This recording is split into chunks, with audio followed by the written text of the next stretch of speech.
Welcome back to RainHub. Today we're gonna learn about English words and phrases speak English with fluently បាទសួស្តីបងប្អូនទាំងនេះបាទសូមស្វាគមន៍មកកាន់ channel របស់ខ្ញុំបាទម្ដងទៀតបាទថ្ងៃនេះគឺយើងនឹងមករៀន clear ប្រើប្រាស់ប្រចាំថ្ងៃតែម្ដងអូខេមុននឹងចូលមេរៀនយើងលោកគ្រូសូមណែនាំបងប្អូនទាំងអស់គ្នាបាទចង់ពូកែភាសាអង់គ្លេសមែនទេអញ្ចឹងបងប្អូនទាំងអស់គ្នាអាចតំណាក់តំណងជាបាទគឺ071994989បាទ Telegram ហ្នឹងក៏លេខនឹងដែរបងប្អូនណាបាទ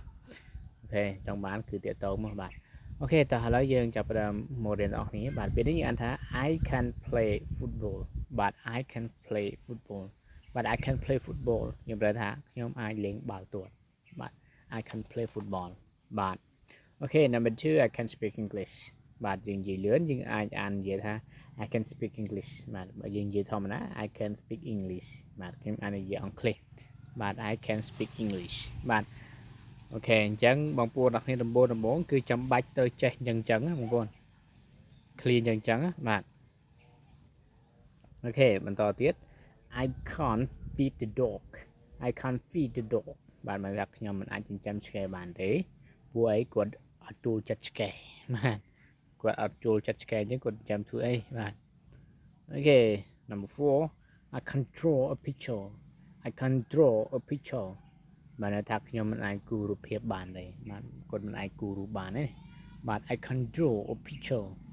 បាទខ្ញុំមិនអាចគូររូបភាពបានទេបាទអូខេ number 5 I can play the game I can play the game បាទខ្ញុំអាចលេងហ្គេមបាទអញ្ចឹងហ្គេមខ្ញុំប្រែថាល្បែងណាបាទហ្គេមថាលេងដើម្បីសប្បាយលេងខ្លះលេងដើម្បីយកឈ្នះចាញ់គ្នាអញ្ចឹងណាបាទអូខេ number 6 I can sing I can sing បាទថាខ្ញុំអាចច្រៀងបាទខ្ញុំអាចច្រៀងបាទ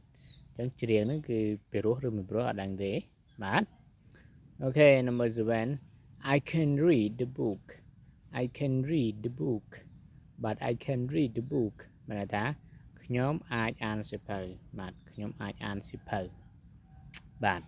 អូខេហើយវីដេអូនេះគឺចាប់តែប៉ុណ្ណេះបងប្អូនបាទហើយយើងនឹងជួបគ្នាវីដេអូវគ្គក្រោយទៀតបាទ